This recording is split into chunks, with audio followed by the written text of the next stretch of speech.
Salve, salve, meus queridos amigos, sejam muito bem-vindos ao canal TQSP, o canal Tinha que Ser Preto, o canal que traz pretos inspiradores e suas histórias inspiradoras. E para que a gente continue a inspirar cada vez mais pessoas, a gente conta com a sua ajuda. Que você se inscreva no canal, compartilhe com os amigos, ative as notificações e comentem os nossos vídeos, porque somente assim, juntos, somos muito mais fortes.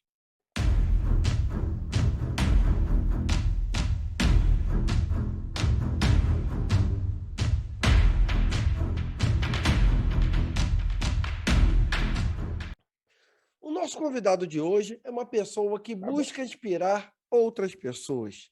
Ele é formado em jornalismo e é mestre em relações internacionais. E é ex-editor de jornalismo do SBT e agora faz parte do jornalismo da CNN Brasil. E foi reconhecido pela ONU em 2020 e foi colocado em uma lista figurando entre os 100 afrodescendentes mais influentes do mundo. E é com imenso orgulho e é com imenso prazer, com imensa satisfação, que o canal TQSP, o canal Tinha que Ser Preto, traz hoje aqui para contar a sua história e conversar conosco, Renan de Souza. Seja muito bem-vindo ao canal TQSP, Renan. Obrigado pela honra. Seja bem-vindo, meu querido. Olá, muito obrigado pelo convite. Fico muito feliz em falar contigo. Agradeço demais essa oportunidade, né, da gente poder trocar um pouco de experiência, um pouco de conhecimento, né? Então, eu gosto muito desse tipo de diálogo. Então, mais uma vez, agradeço o convite para essa conversa. A gente aqui, nosso objetivo é inspirar pessoas e com certeza, né, você é uma grande pessoa inspiradora e nada mais justo, né, do que a gente começar querendo conhecer quem é o Renan, quem é essa pessoa inspiradora, quem é Renan de Souza. Acho que o Renan é uma pessoa muito sonhadora, né? Que sempre lutou pelo aquilo que busca, aquilo que acredita e tem muitos ideais. Eu sou bastante idealista. Acho que em partes isso tem a ver, como dizem por aí, por signo, né? Por ser de aquário, e eu acho que outras partes também tem a ver com a pessoa, com o tipo de pessoa que eu sempre fui, né? Então eu sempre gostei muito de comunicação e sempre gostei muito de mundo. E eu sempre busquei uma maneira como eu pudesse aliar a comunicação com o entender do mundo, né? E como esse entendimento do mundo podia ser aliado com a comunicação para que a gente criasse uma ponte entre pessoas diferentes, culturas diferentes, religiões diferentes, etnias, raças diferentes. Então, para a gente pensar como uma humanidade, né? Para a gente até desmistificar muitos preconceitos que as pessoas têm sobre outras nações, outras religiões. Eu sempre fui esse tipo de pessoa que buscou muito o conhecimento, buscou muito entender o outro. Eu gosto de estar imergido em situações diferentes, conhecer pessoas diferentes, países diferentes, visitar locais de religiões assim das quais não são minha religião, né? Mas para conhecimento, para justamente poder passar essa mensagem adiante. Eu acho muito importante esse mútuo entendimento entre pessoas de continentes, países diferentes. Então, eu sou essa pessoa, sou muito estimulado pela curiosidade, por conhecer o novo, o desconhecido, e também, né, por comunicar isso de uma maneira geral a todo mundo. Pô, a gente tenta trazer aqui, né, pessoas inspiradoras, né, como você. E para a gente começar a nossa conversa, né? Quais foram as suas inspirações? Quem foi o seu, os seus inspiradores? O que te inspirou para chegar até aqui? Eu, eu acho muito importante essa pergunta, né? Porque quando nós pretos a gente chega a uma posição de destaque, a gente tem essa missão de inspirar outras pessoas, inspirar uma nova geração, né? Então você acaba levando automaticamente esse peso a essa posição que você chega, né? E até é muito interessante essa pergunta, porque eu tenho 32 anos, não sou tão velho assim. E quando eu estava ainda comecei na faculdade de jornalismo, era o começo do início da carreira de Barack Obama, né? Então, assim, eu sempre gostei muito da história do Nelson Mandela, sempre foi uma história que me inspirou, de ser uma pessoa serena, né? Ser uma pessoa que tem seus ideais, busca seus ideais e apresenta ali de uma maneira muito serena, né? Então, foi uma história que sempre me inspirou. E depois, o ex-presidente americano Barack Obama foi uma grande inspiração para mim, que foi no momento em que eu estava no início da faculdade, né? Então, assim, foi uma pessoa que, durante o início ali da minha carreira, eu fiz vários trabalhos, foi tentar entender. Eu acho que a família Obama, como um todo, me inspira, mas ele é uma pessoa que me inspira justamente por essas habilidades. Ele tem uma grande habilidade de comunicação, persuasão.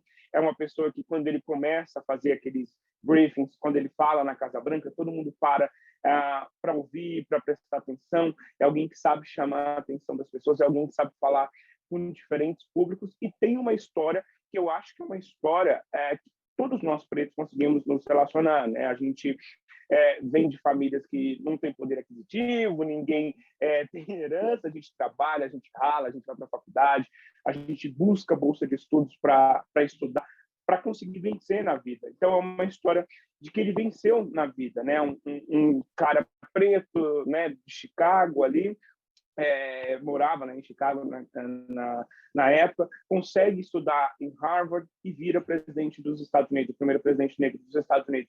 Eu acho que é uma história inspiradora dessa nova geração para todos nós. Mandela sempre foi uma história inspiradora também, mas, claro, vão passando as décadas, vão aparecendo outras lideranças, você tem ali em outras gerações outras lideranças também. Então, ele, para mim, foi uma grande inspiração em vários sentidos. Assim, eu sempre admirei muito a carreira, o caminho que ele trilhou, né? Algo que me inspira bastante.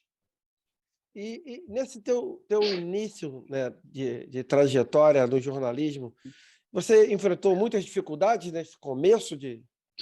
Como é que foi esse teu início no jornalismo?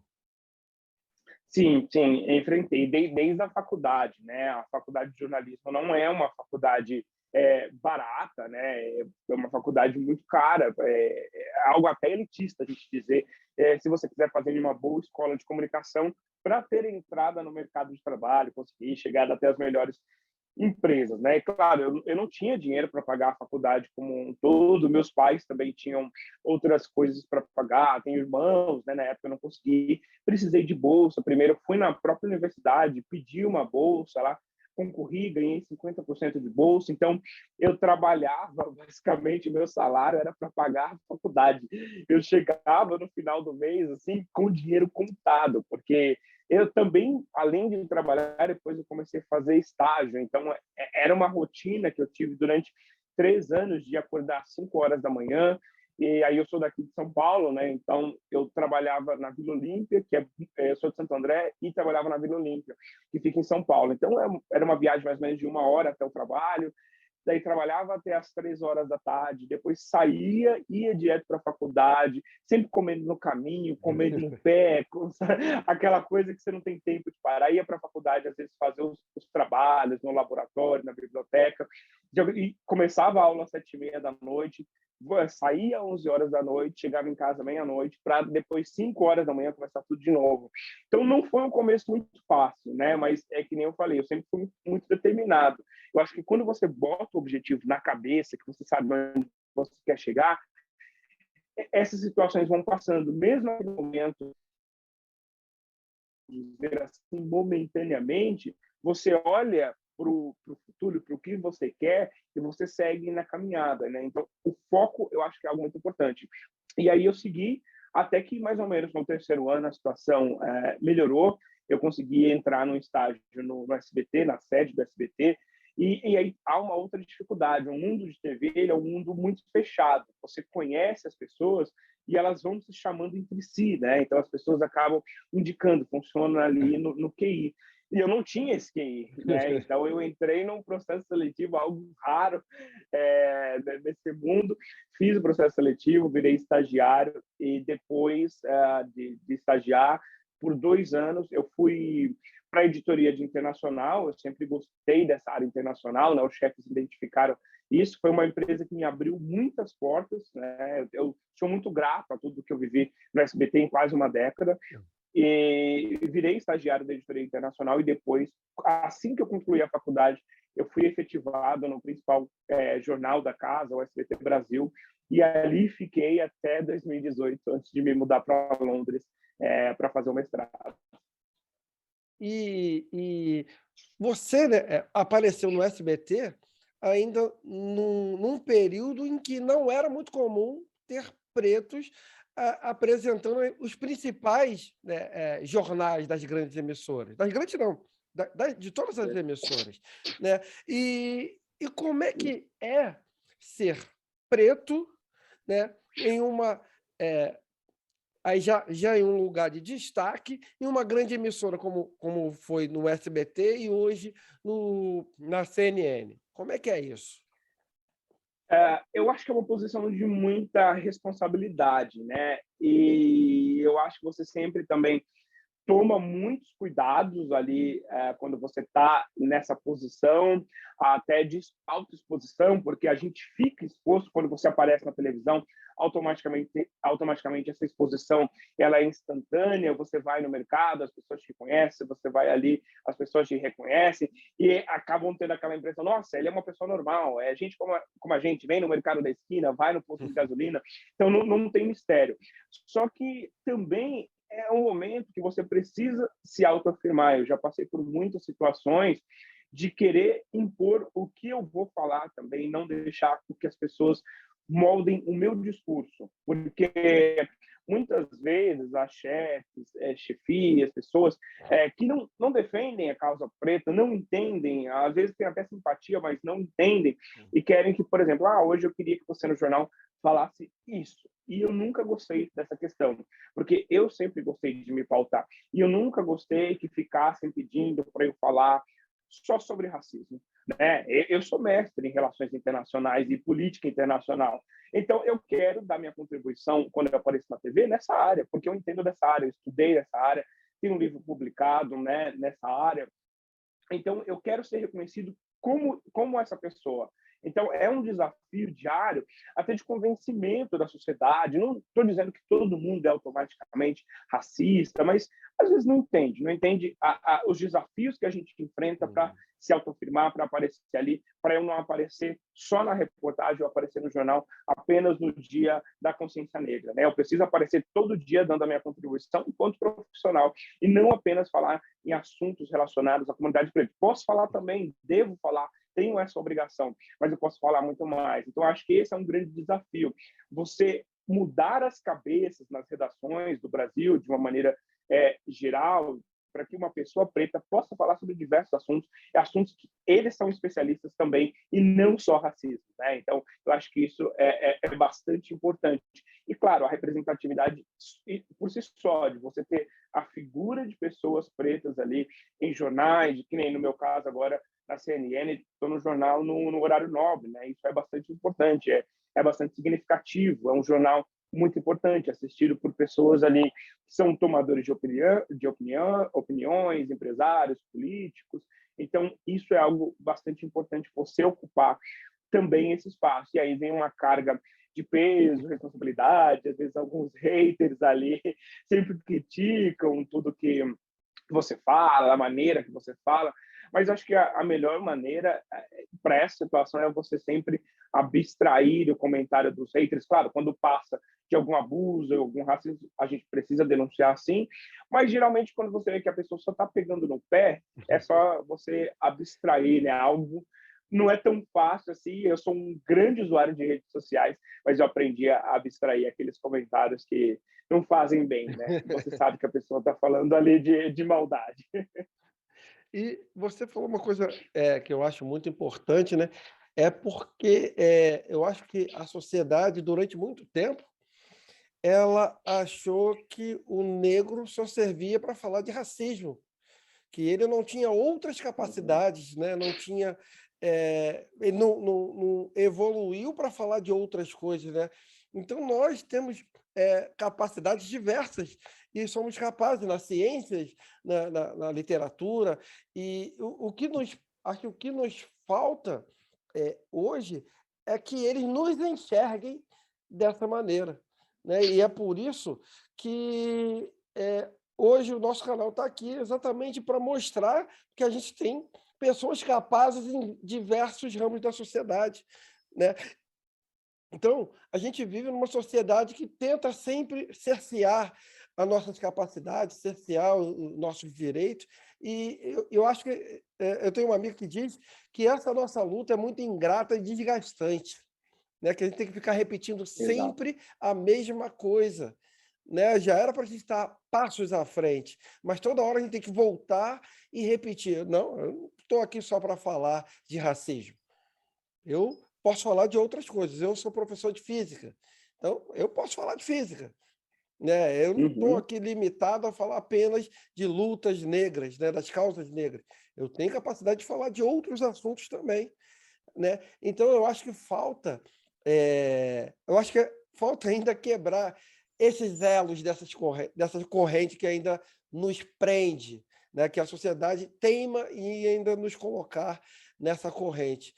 E a gente está aqui gritando aqui para que esses elos se quebrem. E aqui você é uma grande representação para nos ajudar nessa quebra dos elos aí que ainda nos prende, que a sociedade teima em nos colocar aí nessa corrente aí. E, mais uma vez, obrigado Exato. por essas palavras, né? Você é Eu que uma agradeço inspiração, pela oportunidade. uma inspiração imensa, né? E gente com a sua representatividade é muito importante, né? Porque faz com que a nossa voz fique muito mais alta, né? Então, muito obrigado de novo, sempre. Imagina, eu que agradeço. E, e as dificuldades apresentadas no, no, no ramo internacional, mesmo que você trabalhe na CNN do Brasil e aqui no Brasil, as dificuldades apresentadas em termos da sua inserção nesse mercado, foi diferente? Aqui a CNN, que é uma empresa internacional, e as empresas nacionais, Uhum. o acolhimento, o recebimento, tudo isso é diferente quando se trata de uma empresa internacional e nacional, ou, no teu caso especificamente, não teve nenhuma diferença? Na liberdade que você tem de Eu não senti trabalho? nenhuma. Não senti uma diferença, assim, né? Eu acho o padrão, assim, da emissora que eu passei antes, do SBT e da CNN, são, assim, jornalisticamente falando, o modelo brasileiro de fazer telejornal, né? Até porque a CNN Brasil, ela está com a marca, né, da CNN Internacional, mas a gestão, ela é brasileira, né? A chefia são pessoas que já trabalharam eventualmente na SBT, na Globo, na Record, na Rede TV, em outras emissoras. Então, que nem eu falei, aquele mundinho fechado de pessoas que já circularam em outras televisões e estão no mesmo lugar. Então, não senti uma diferença no modo de trabalhar nesse sentido, né? Então, assim, eu acho que se eu trabalhasse em uma outra emissora, por exemplo, fora do país, para fosse correspondente de uma emissora aqui, mas que a sede é lá fora, aí talvez poderia sentir alguma diferença, porque há diferenças em relação ao modelo de fazer telejornalismo, por exemplo, dos Estados Unidos, né? Há algumas certas diferenças ali, diretrizes diferentes. Se fosse trabalhasse para uma emissora do Reino Unido, também haveria essa diferença, mas como são emissoras brasileiras, ali aí o padrão acaba sendo bastante parecido, bastante os desafios, tudo é bastante igual, assim, sabe? É. Agora, você teve um reconhecimento importante, né, em 2020, né, algo muito bacana, muito legal, ainda mais quando se trata de brasileiros, né? E a gente até conversou com uma dessas pessoas que figuraram, com as irmãs Beth Arte. e Brenda Age, né? E você agora está tendo a oportunidade, né? De Uhum. conversar com mais um integrante dessa lista, né?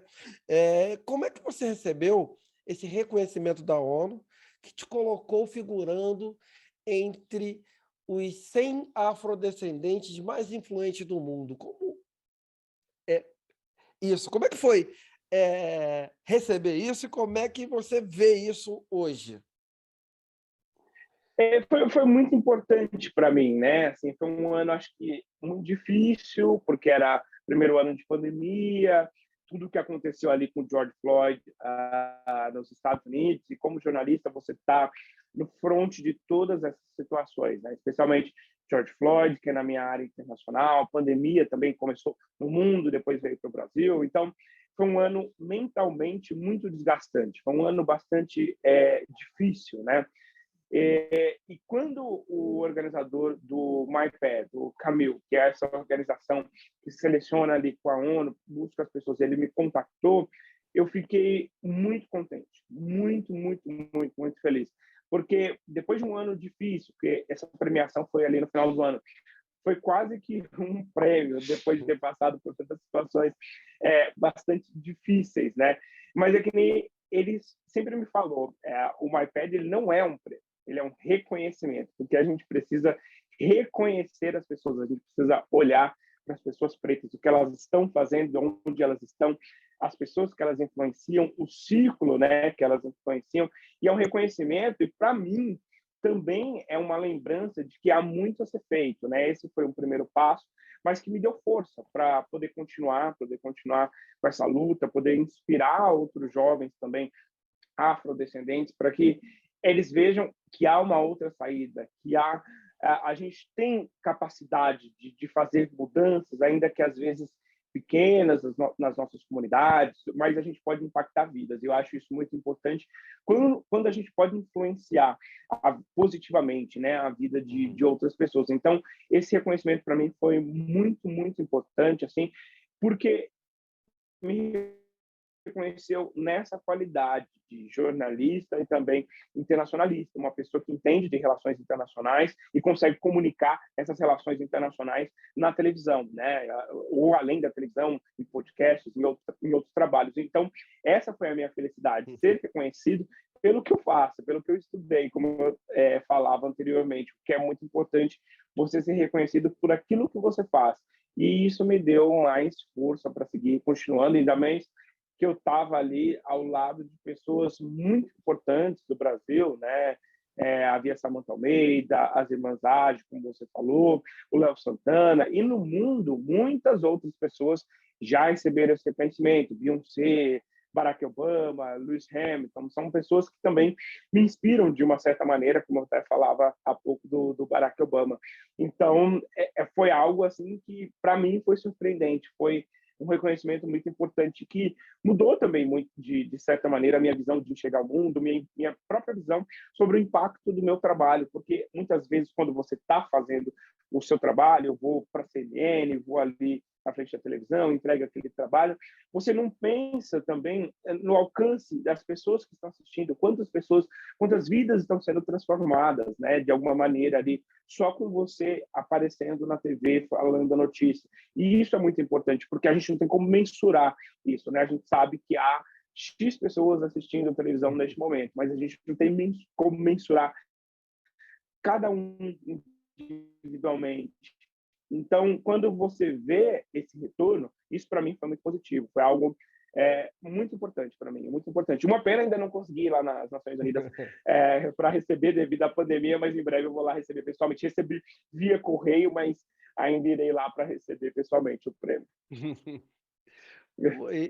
E é só motivo de orgulho, né, para nós, por você ser, acho que independente de ser negro, né, por ser brasileiro, e um reconhecimento para o nosso país, né, que a gente anda aí passando por momentos turbulentos aqui, e receber algumas alegrias como essa sua, né, e de outros brasileiros que figuraram nessa lista junto com você, é um imenso orgulho para toda a nossa nação, né? A gente tem que exaltar e exatamente mostrar isso, porque exatamente isso foi pouco divulgado aqui no nosso país, Uhum. né? A gente tem que ver, mostrar que, ó, esses caras fazem muito por nós, nos representam lá fora e são importantes para caramba.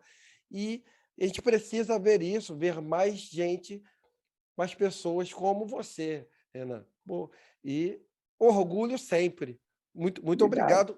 Vou te agradecer sempre, a toda hora, Renan. Eu que agradeço, eu que agradeço.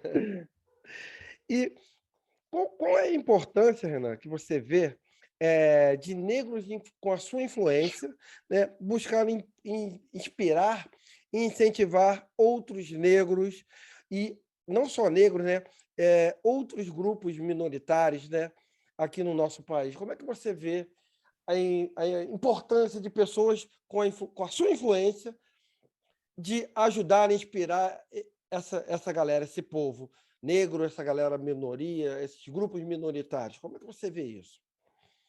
Para mim, isso é algo primordial, né? Algo que eu acho que desde o início da minha carreira, quando a gente termina a faculdade de jornalismo, você vai ali para a colação de grau, você faz um juramento, e esse juramento é de sempre defender os direitos humanos, né? Então, quando a gente está defendendo LGBTQIA+, mulheres, quilombolas, indígenas, a gente está defendendo os direitos humanos.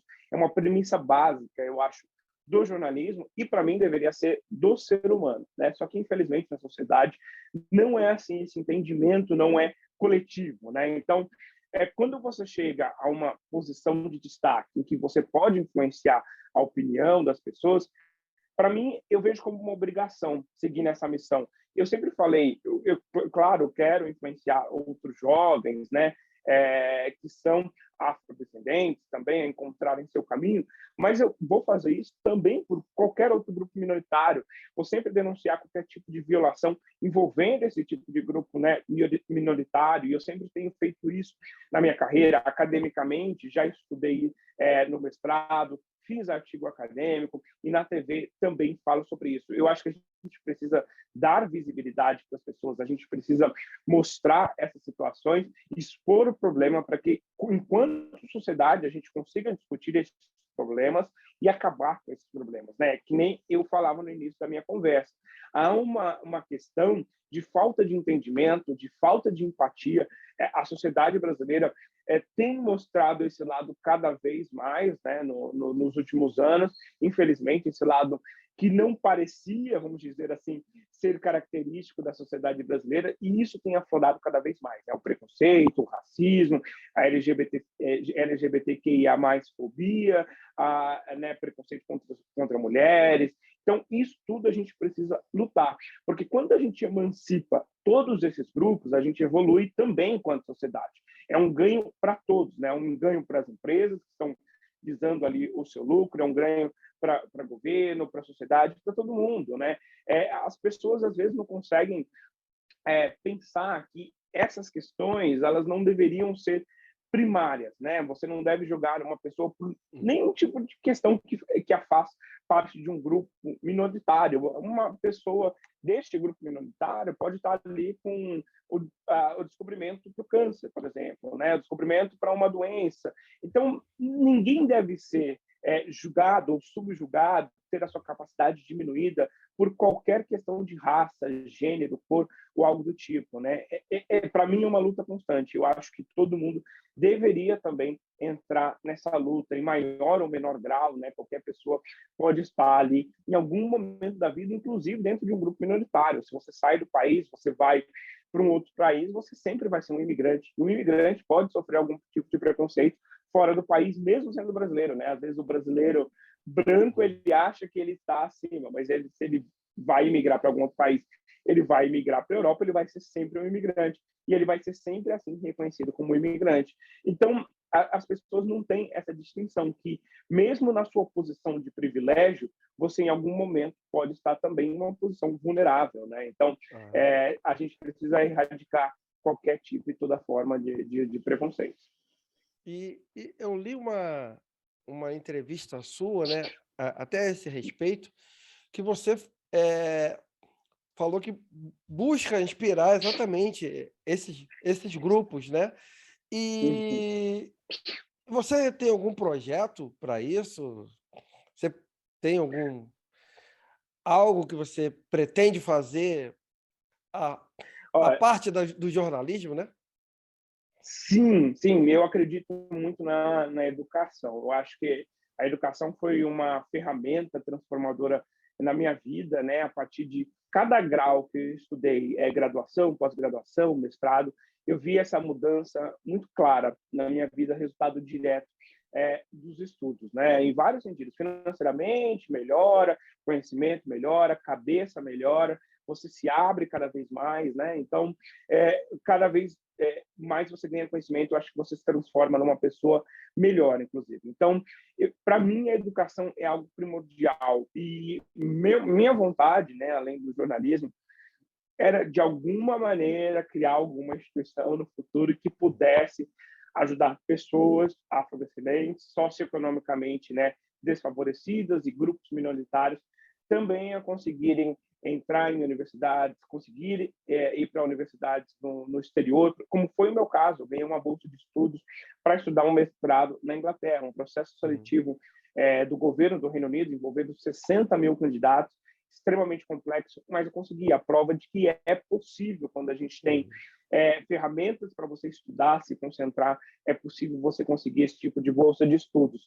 E eu gostaria que outras pessoas tivessem também mais acesso à educação. Então, meu plano no futuro, assim que eu conseguir levantar fundos para isso, é justamente criar algum tipo de organização em que eu consiga oferecer educação para as pessoas, especialmente, por exemplo, o estudo de outros idiomas, né? É muito difícil, às vezes, você encontrar até afrodescendentes que conseguem falar inglês. O inglês, hoje em dia, infelizmente, é fundamental, uma ferramenta básica que todo mundo pede, né? E isso já vira um critério de exclusão de uma pessoa de um desses processos que eu acabei de citar. Então, a gente precisa mudar isso, né? E essa é uma vontade que eu queria muito, tenho muita vontade ainda em fazer, em criar uma organização que eu consiga. A educação, para mim, é um fator primordial, assim, é algo inegociável, né? E deveria ser, para mim, prioridade de governos, estados, município e também da União. Perfeito. Então, meu amigo, para a gente finalizar a nossa conversa, que está, por mim, eu continuaria, porque está muito prazeroso, né, estar com você aqui. Eu queria pedir para você o que você falaria para um jovem negro, cheio de sonhos, que te vê e quer seguir os seus passos no jornalismo, quer seguir o jornalismo. Qual é a dica? O que você falaria para esse jovem sonhador? Minha dica seria: estude, planeje, sonhe e corra atrás. Porque eu acho que a gente precisa dessa combinação, né, para as coisas às vezes darem certo na vida. A gente precisa sonhar, sonhar é importante, sonhar move a gente, né, faz com que a gente chegue a lugares que a gente nunca imaginou. Eu, um garoto nascido aqui em Santo André, em São Paulo, nunca imaginei que eu iria visitar 55 países, conhecer diversas nações, me encontrar com líderes mundiais, ser reconhecido pela ONU. Mas eu já sonhei com isso no passado, né? Mas só sonhar e não agir, a gente não tem resultado. Então a gente precisa agir, planificar a situação para a gente ter o nosso objetivo. Não adianta a gente fingir que é uma fantasia, que tudo vai ser fácil. Não é. Há dificuldades, como eu até expliquei sobre o meu início na carreira no jornalismo, a dificuldade em pagar a faculdade, você tendo que trabalhar na faculdade, mas tudo é possível. E uma informação que é muito importante é que tudo passa, tudo é temporário. O importante é você ter esse foco daquele plano que você desenvolveu no começo para você atingir o resultado. Então, apesar do caminho não vai ser sempre tranquilo, né? O mar vai estar revolto, vai ter tempestade no caminho, né? Mas você vai atingir o seu objetivo quando você planeja, sonha e você foca em atingi-lo, né? Então, o meu objetivo, o meu conselho para essas pessoas, para jovens negros, né, pretos que estejam assistindo a gente, queiram também seguir os passos no jornalismo ou na área de comunicação, na área de relações internacionais ou qualquer outra área, não desista. Planeje, sonhe e corra atrás, que as coisas vão acontecer. Talvez no começo, não do jeito que você quer, mas com o tempo a gente consegue alinhar. E o mundo precisa dessas pessoas. A sociedade brasileira precisa dessa nova geração, né, de pretos que vão mudar a sociedade de amanhã. Então, a gente precisa dessas pessoas, né? Como eu brinco com os meus amigos, as pessoas que às vezes eu pego para fazer mentoria, para ajudar em questão de bolsa de estudos, eu faço uma brincadeira, falo, eu quero me aposentar, então vocês precisam trabalhar. Sonhe. sonho que vocês vão ser essa geração do futuro de amanhã e vai dar tudo certo. Will, tem que te aplaudir. Renan, Obrigado, Sandro. muito obrigado, meu amigo, muito obrigado. Muito obrigado por emprestar a sua história aqui para o canal, por compartilhar um pouquinho da sua vida, um pouquinho da tua trajetória. Eu sei que vai ter muita gente que vai assistir esse vídeo, vai ficar com os olhos brilhando. Sei que você vai inspirar muitas pessoas.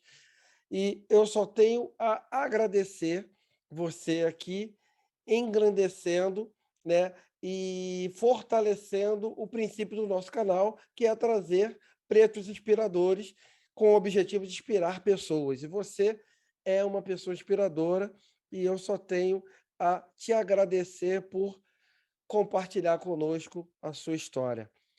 Renan, tinha que ser preto. Muito obrigado, Renan. Obrigado por compartilhar um pouquinho da sua história e o seu tempo conosco. Obrigado, meu querido. Eu que agradeço, Sandro. Muito obrigado pelo convite, obrigado pela oportunidade. Parabéns mais uma vez pelo canal. Conte comigo sempre. Obrigado. E se você gostou da nossa conversa com Renan de Souza, da CNN, então se inscreva aqui no canal, compartilhe com os amigos, ative as notificações e não esqueça de comentar os nossos vídeos, porque somente assim somos muito mais fortes. Um beijo, negão, e até o próximo vídeo. Fiquem na paz.